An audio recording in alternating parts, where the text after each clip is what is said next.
Hi guys, मैं हूँ राशिद कलाम और स्वागत करता हूँ आप सभी का आज के इस सेशन में।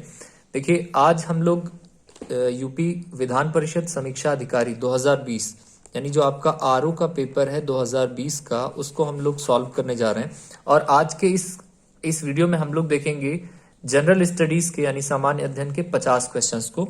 तो 50 क्वेश्चंस को हम लोग आज सॉल्व करने वाले हैं और जानने वाले हैं कि यूपी आरओ के पेपर में, यूपी समीक्षा अधिकारी के, उत्तर प्रदेश विधान परिषद समीक्षा अधिकारी 2020 के पेपर में कौन कौन से वो 50 क्वेश्चन आए थे। देखिए, बहुत ही सिंपल पेपर था, इसलिए इसकी मेरिट काफी ऊपर जाने वाली है। तो हम लोग टाइम को बगैर गवाए सीधा हम लोग क्वेश्चन पे आते हैं।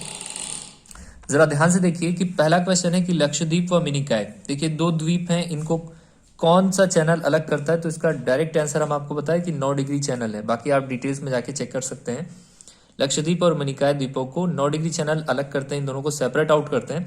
इसके बाद विक्टोरिया झील, विक्टोरिया झील जो कि आपकी अफ्रीका में पड़ती है। तो यही सिंपल सा क्वेश्चन इसका था कि विक्टोरिया झील किस महाद्वीप में उपस्थित है। तो अफ्रीका महाद्वीप में उपस्थित है, काफी फेमस झील है वहां की।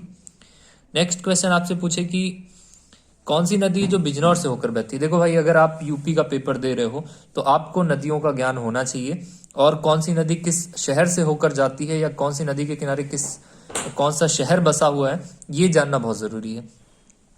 तो यहाँ क्वेश्चन है कि बिजनौर से होकर जाने वाली नदी, तो गंगा आपकी देखिए दक्षिण भारत की और उत्तर भारत की या पूरे भारत की सबसे बड़ी नदी जो आपकी वो गंगा नदी है और काफी फेमस है, काफी पवित्र नदी मानी जाती है। तो बिजनौर से होकर गंगा नदी बहती है, बाकी सब आपके अलग अलग शहरों से होकर गुजरती है। इसके बाद क्वेश्चन नंबर 4 जो पूछा है, निम्नलिखित स्मारकों में से, यानी 4 स्मारक दिए गए हैं, इसमें से कौन सा राजस्थान में पड़ेगा। तो आप राजस्थान में पड़ने वाले स्मारक को अगर जानेंगे तो वह है नाहरगढ़, यानी नाहरगढ़ आपका राजस्थान में पड़ेगा। बाकी सांची स्तूप, चार मीनार, हम्पी, ये अलग अलग राज्यों में पड़ते हैं। इसके बाद कालाकोट थर्मल पावर स्टेशन, देखिए कालाकोट थर्मल पावर स्टेशन जो बनाया गया है वो जम्मू एंड कश्मीर में बनाया गया, और सिंपल से यही क्वेश्चन था कि कहां पर है, तो ये जम्मू एंड कश्मीर में है। इसके अलावा मुकर्थी शिखर, मुकर्थी शिखर किस राज्य में है। तो मुखर्ती शिखर जो आपकी है वो का एक चोटी है, पर्वत श्रृंखला की एक चोटी है जो कि तमिलनाडु राज्य में है, यानी साउथ में है। और ये क्वेश्चन पहाड़ों से रिलेटेड यहाँ क्वेश्चन पूछा जाता है आपके यूपी एग्जामिनेशन में। इसके बाद ये देखिए, बड़ी सिंपल सी रीजनिंग है, इसमें आपको ज्यादा कुछ नहीं बताना है। आप जानते हैं एल शेप है, तो आपको कहाँ दिख रहा है, ये चीज आपको कहाँ दिख रही है चारों में। तो आप देखेंगे आपको ऑप्शन नंबर सी में ये चीज आपको दिख रही है, ये एल शेप है, तो ये भी एल शेप की तरह ही आप इसको बनाना चाहेंगे तो बन जाएगी। इसके अलावा कह रहा है कि कौन सा इन सब में अलग है। तो तोता है, चिड़िया है, बतख है, गिद्ध है। तो आप देखेंगे तोता, चिड़िया, गिद्ध ये सब हवा में उड़ते हैं और बतख पानी में भी रहता है, तो इसीलिए ये डिफरेंट है। और ऐसे क्वेश्चंस में आप क्या करा करिए, इंग्लिश जो फॉर्मेट होता है उसको देखा करिए, क्योंकि इंग्लिश फॉर्मेट आपका सर्वमान्य होता है। इसके बाद बड़ी सिंपल सी रीजनिंग है, ई एफ फिर जी आएगा, फिर एच फिर आई आएगा। तो आप एक एक गैपिंग देख रहे हैं, एम के बाद एन, उसके बाद ओ आता है, तो इस हिसाब से यहाँ पर ओ वाला ऑप्शन होगा सही। तो अब यहाँ पर 2 है। अब नीचे देखिए, अगर हम पीछे चले, यानी जे फिर के एल फिर एम, एन ओ फिर पी, यानी पीछे जा रहे हैं, तो हम यहाँ से पीछे चले, जे कब आएगा, जी से आप चलना शुरू की, जी एच आई फिर जे, तो एच आई पीछे जाएंगे तो जे आ जाएगा, यानी ये ऑप्शन सही है। अब इसमें आप ज्यादा दिमाग लगाने की कोशिश करेंगे तो गड़बड़ हो जाएगा, इसीलिए आप सिंपल से क्वेश्चन को लगाते हुए आगे बढ़ जाया करिए। अब देखिए, ये मजेदार क्वेश्चन आया था बायो से आपके, कह रहा है कि which of the following is an example of 5 carbon sugar, यानी कौन सा ऐसा शर्करा है आपकी, कौन सी ऐसी शर्करा है जो जिसमें 5 कार्बन होंगे। तो आप देखिए, ग्लूकोज को आप पहचानते हो बचपन से ही, C6H12O6, इसी का भाई होता है फ्रक्टोज, जो कि सेम होता है। अब ग्लूकोज और फ्रक्टोज को आप मिला दीजिए तो बनता है सुक्रोज, यानी जब भी सुक्रोज टूटता है तो ग्लूकोज और फ्रक्टोज में टूटता है। तो 3 तो आपको मालूम हो गए कि C6 होगा, यानी 6 कार्बन की श्रृंखला है। तो राइबोज बचता है, जो कि आपका राइट आंसर हो जाएगा, यानी राइबोज में 5 कार्बन की श्रृंखला होती है, 5 कार्बन वाली शर्करा होती है। अब कह रहा है किसी वन की ऊर्जा का पिरामिड होता है, तो किसी वन की ऊर्जा का पिरामिड होता है भाई सीधा, अगर सीधा है तो आप उसकी ऊर्जा को दिखा रहे हैं, ठीक है। गंधक, गंधक देखिए बड़ा सिंपल सा क्वेश्चन आया था कि गंधक यानी सल्फर का परमाणु भार कितना होगा। तो आप देखिए, ऑक्सीजन के नीचे होता है सल्फर, ऑक्सीजन का परमाणु क्रमांक 8, भार 16। सल्फर का जो परमाणु क्रमांक होगा वो 16 होता है, और उसका भार आप जानते हैं उसका दुगना हो जाता है, 32 हो जाएगा इसका आंसर। फिर कह रहा है निम्नलिखित पदार्थों में से कौन सा ऊर्ध्वपाती प्रकृति का नहीं है। अब भाई ऊर्ध्वपातज किसे कहेंगे, या ऊर्ध्वपातन क्या होता है, जो सॉलिड से सीधा गैस में कन्वर्ट हो, लिक्विड स्टेट में आए बिना, यानी सॉलिड से सीधा गैस में।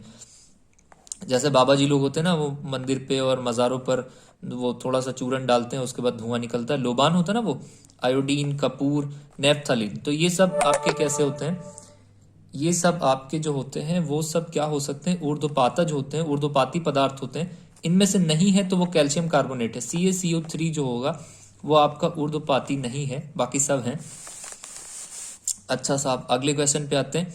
देखिए बड़ा मजेदार क्वेश्चन है कि डेविसन और जर्मर। देखिए ये क्वेश्चन ऐसा है कि फिजिक्स वाले भी इसमें कंफ्यूज हो जाते हैं। डेविसन और जर्मर प्रयोग, ये प्रयोग किस चीज की पुष्टि करता है, तो डी ब्रॉगली जो आपका वेव इक्वेशन है, डी ब्रॉगली कॉन्सेप्ट है, इसको ये प्रूव करते हैं। डेविसन और जर्मर ने एक एक्सपेरिमेंट किया था जो कि प्रूव सही बताता है डी ब्रॉगली के कंसेप्ट को। एक बार फिर से यहाँ पर आप समझ लीजिए कि डेविसन और जर्मर ने जो प्रयोग किया वो डी ब्रॉगली कंसेप्ट को क्या करता है, प्रूव करता है। अच्छा नेक्स्ट, ये क्वेश्चन भी बड़ा सिंपल सा है कि प्रकाश की दोहरी प्रकृति यानी ड्यूअल नेचर ऑफ लाइट क्या है। तो ड्यूअल नेचर का मतलब होता है दो क्वालिटी हो आपके अंदर, एक तो तरंग की क्वालिटी हो, दूसरा कण की क्वालिटी हो। ऐसा इसलिए कहा गया क्योंकि जब देखा गया प्रकाश को तो पहले प्रकाश को कहा गया ये कण की तरह है, बाद में देखा गया नहीं ये तो तरंग की तरह है, फिर उसके बाद भी एक इक्वेशन है कि नहीं यार ये तो तरंग और कण दोनों की तरह है, तो इसीलिए इसको बोल दिया गया ड्यूअल नेचर यानी दोहरी प्रकृति। बात समझ में आती है। तो प्रकाश की दोहरी प्रकृति को क्या कहा जाता है, क्यों कहा जाता है, क्योंकि तरंग और कण दोनों के गुण ये प्रदर्शित करता है। और जल्दी से चलते हैं अपने नेक्स्ट क्वेश्चन पे। देखिए कह रहा है कि टाइम टू केयर। देखिए टाइम टू केयर का मतलब 2020 में टाइम टू केयर रिपोर्ट निम्न में से किस संगठन द्वारा जारी की गई थी। तो अब RBI, विश्व बैंक, एशियन डेवलपमेंट बैंक। देखिए रिजर्व बैंक ऑफ इंडिया, विश्व बैंक, एशियन डेवलपमेंट बैंक, ये सब बैंक हैं और ये क्या NGO है। तो डिफरेंट आपको दिख रहा है तो यही आपका आंसर हो जाएगा। NGO ऑक्सफैम इंटरनेशनल, ये एक ऐसी संस्था है जिसने टाइम टू केयर 2020 की रिपोर्ट दी। अच्छा साहब, इसके बाद कह रहा है कि the 7th world cities summit, जिसको हम लोग कहते हैं शिखर सम्मेलन, तो 7वां विश्व जो शहर आपका शिखर सम्मेलन है वो सिंगापुर में हुआ था, 5 से 9 जुलाई 2020 में हुआ था, ये काफी रिसेंटली हुआ है। अच्छा इसके बाद देखिए ये बड़ी सिंपल सी बात है, स्पोर्ट को डिकोड कर दिया है। देखिए P और R सेम है अपनी जगह पर, P और R अपनी जगह पर सेम है। S से क्या हो गया, T हो गया, और O से क्या हो गया, P हो गया, यानी एक प्लस हो गया। S से T हो गया, O से P हो गया, T से U हो गया। तो ऐसे क्या होगा इसमें, A और C सेम रहेंगे। तो A और C देख लीजिए किसमें सेम है, A और C इसमें सेम है। बाकी M से N हो जाएगा, T से U हो जाएगा, H से I हो जाएगा। तो ये आपका पहला ऑप्शन इस तरह से सही हो जाएगा, ठीक है। अच्छा साहब देखिए इसमें क्या है, इसमें पलटा जा रहा है, S को W की जगह, W को S की जगह। तो ऐसे ही आप देखिए S को N की जगह, N को S की जगह रखिए। तो NS है, NS है, NS है, NS है। तो आप यहां पर देखेंगे, सबको पलट के देखेंगे तो आपको पहला आंसर सही मिल जाएगा। ऐसे कह रहा है सही जल प्रतिबिंब कुछ नहीं है। तो भाई पानी के सामने अगर इसको रखोगे तो जो नीचे है वो ऊपर हो जाएगा, जो ऊपर है वो नीचे हो जाएगा। तो इस तरह से पहला आंसर आपका सही हो जाएगा, बाकी और किसी में नहीं जाएगा, क्योंकि सेम तो रहेगा नहीं, इसका चेहरा तो पलट नहीं जाएगा, चेहरा पलटेगा नहीं। तो इस तरह से पहला ऑप्शन आपका करेक्ट हो जाएगा, the first option is correct. अब कह रहा है कि the preparation of budget is the responsibility of, किसकी जिम्मेदारी होती है बजट को तैयार करने की। तो आर्थिक मामलों के विभाग की जिम्मेदारी होती है बजट को तैयार करने की। बात समझ में आ रही है आपको, आर्थिक मामलों की जो विभाग होते हैं उनकी। बाकी राजस्व का काम होता है कलेक्ट करना, इकट्ठा करना, व्यय करने वाले का काम है उनका खर्चा करना, लेकिन इनकी जिम्मेदारी है कि वो सारे रिस्पॉन्सिबिलिटीज को निभाएं जो कि बजट बनाने के काम आती है। नेक्स्ट क्वेश्चन बड़ा मजेदार क्वेश्चन है आपका, क्वेश्चन नंबर 22 कि नोबेल प्राइज 2020 जो कि आपके फिजियोलॉजी या मेडिसिन में दिया गया था, किसके लिए दिया गया था। तो देखिए हेपेटाइटिस सी वायरस की खोज के लिए नोबेल प्राइज, जो कि फिजियोलॉजी और मेडिसिन के लिए नोबेल प्राइज 2020 का दिया गया है, वो हेपेटाइटिस सी वायरस की खोज के लिए दिया गया है। आपको लगे हाथ बता दें कि Harvey J Alter, Michael Houghton, Charles M Rice, ये 3 लोगों को मिलाकर दिया गया है और इन तीनों लोगों ने हेपेटाइटिस सी वायरस की खोज की और इसके लिए इनको नोबेल अवार्ड से नवाजा गया। इसके बाद कह रहा 23वां क्वेश्चन, हु हैज, मतलब फोटो पत्रकारिता श्रेणी में रामनाथ गोयनका पुरस्कार। देखिए रामनाथ गोयनका पुरस्कार 2020 किसे दिया गया, जो कि पत्रकारिता के क्षेत्र में दिया जाता है। तो फोटो पत्रकारिता, यहाँ देखिएगा पत्रकारिता नहीं है, यहाँ पर फोटो पत्रकारिता है, किस श्रेणी में, सी सुरेश कुमार को दिया गया। अगर सिर्फ पत्रकारिता कहता तो उसका आंसर दूसरा हो जाता, यहाँ पर फोटो पत्रकारिता शब्द जोड़ा है, इसीलिए इसका जवाब होगा C Suresh Kumar. Next question number 24 है कि ड्रोन पारिस्थितिकी तंत्र स्थापित करने वाला निम्नलिखित में से कौन सा पहला राज्य है। तो आंध्र प्रदेश है और मिलिट्री के सहयोग से ये चीज हुई है। आंध्र प्रदेश में ड्रोन पारिस्थितिकी तंत्र को स्थापित किया गया है और ये देश का सबसे पहला राज्य है। देखिए आगे के क्वेश्चन, ये क्वेश्चन सब आगे के एग्जाम में आ सकते हैं, इसीलिए आप इनको बहुत अच्छे से एक बार समझ लीजिएगा। उसके बाद कह रहा है कि भाई देखिए फीफा वर्ल्ड कप 2020 की मेजबानी कौन करेगा, 2022 की, यानी 2 साल बाद कतर करेगा। और ये फीफा वर्ल्ड कप हो गया, ये जो भी गेम्स हो गए, इन सब की मेजबानी किसने किया था और कौन करेगा, ये क्वेश्चन अक्सर आ जाते हैं आपके एग्जाम में, इसीलिए इसको ध्यान दिया करिए। इसके अलावा देखिए क्वेश्चन नंबर 26 है कि उत्तर प्रदेश राज्य में सुरक्षा कवच योजना लागू की गई है, तो स्कूल जाने वाले बच्चों की सुरक्षा के लिए, ऐसा ये एक दुर्घटना बीमा योजना के तहत ही यूज किया गया है और ये सुरक्षा कवच योजना इसका नाम है। इसके बाद क्वेश्चन नंबर 27 है कि फरवरी में जो डिफेंस एक्सपो लखनऊ में आयोजित किया गया था 2020 में, वो कौन सा सीजन था उसका, तो हम लोग 11वां सीजन उसका मना रहे थे, यानी 11वां सीजन था, ये 11वीं बार मना रहे थे। इसकी शुरुआत 2009 में की गई थी, यानी डिफेंस एक्सपो की शुरुआत 2009 में की गई थी और हम लोगों ने 11वां संस्करण इसका मनाया। अब कह रहा है कि इनमें से निम्नलिखित में से ऑपरेशन नकेल, देखिए ऑपरेशन नकेल शब्द सुन के ही सबका लगेगा कि ऑपरेशन नकेल कसो माफियाओं के ऊपर, है ना, ड्रग्स माफियाओं के ऊपर नकेल कसो, और नकेल कसने के लिए आपको लगेगा कि तुरंत इसका जवाब ये होगा, लेकिन ये गलत बात है। ये गाजियाबाद में ऑटो रिक्शा के लिए ये ऑपरेशन नकेल लाया गया था और ऑपरेशन नकेल का संबंध ऑटो रिक्शा से है, किसी और चीज से नहीं है। इंडिया डिवाइडेड, ये क्वेश्चन रिपीटेड है, जिसके लेखक हैं doctor Rajendra Prasad India divided पुस्तक के लेखक हैं। इसके अलावा पलामू आपका जो झारखंड में टाइगर रिजर्व सेंटर है उसका नाम पलामू है, यानी पलामू टाइगर रिजर्व झारखंड में स्थित है। अब कौन सी ऐसी लैगून झील है जिसको लैगून झील भी कहा जाता है, तो चिल्का झील ऐसी है जिसको लैगून झील कहा जाता है। लैगून क्या होता है, जहां से आप नमक बनाते हो, यानी समुद्र का पानी आप एक किनारे इकट्ठा करके रख दो और उसका वाष्पीकरण होता है, वाष्पीकरण होने के बाद उससे नमक मिलता है, तो उसको आप लोग लैगून कहते हो। खैर क्वेश्चन नंबर 32 की तरफ चलें तो चंदेरी का युद्ध किनके मध्य हुआ था, तो भाई देखिए ये मुगल बाबर और मेदिनी राय के बीच में हुआ था, 1528 को हुआ था। तो इसमें क्या हुआ था कि बाबर और मेदिनी राय के बीच में हुआ था चंदेरी का युद्ध, तो एक लाइन का है, 1528 में हुआ था, इसको भी याद रखिएगा।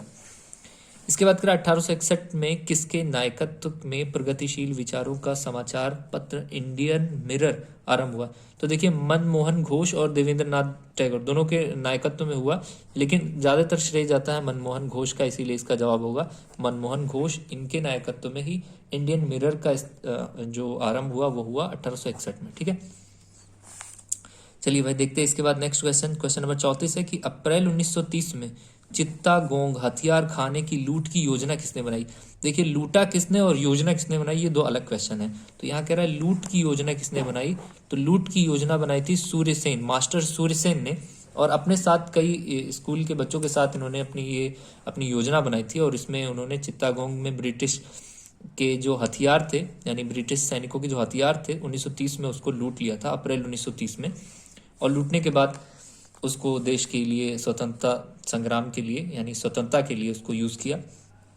चलिए खैर देखते हैं अगला क्वेश्चन।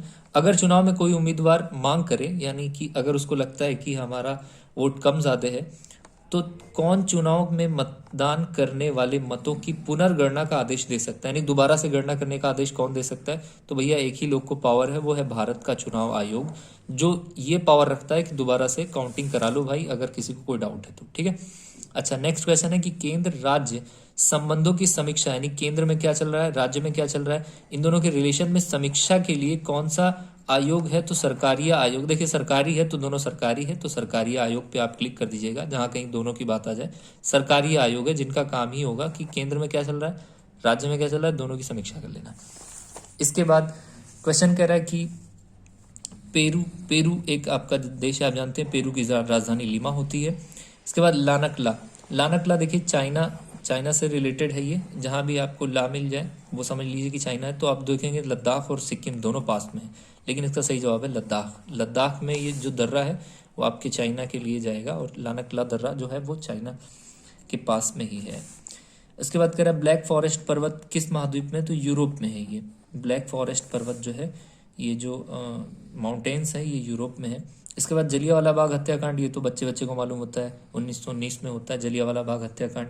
रोलेट एक्ट के विरोध में किया गया था ना, जिसमें निहत्थे लोगों पर बहुत सी गोलियां चलाई थी अंग्रेजों ने। जनरल ओ डायर के कहने पे जनरल डायर के कहने पे जनरल ओ डायर ने चलवाया था।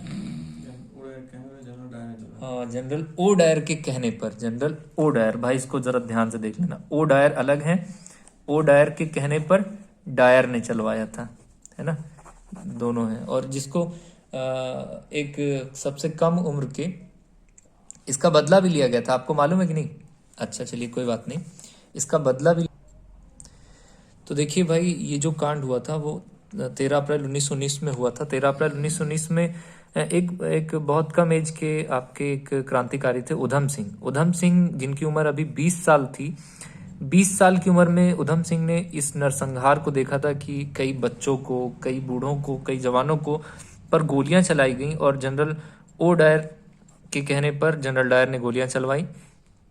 तो उधम सिंह ने ये बात सोच ली थी कि अब इसका बदला तो लेकर रहेंगे, और 13 मार्च यानी ठीक 21 साल बाद, 13 मार्च 1940, इसमें आप जोड़ेंगे तो 21 साल बाद आ जाएगा।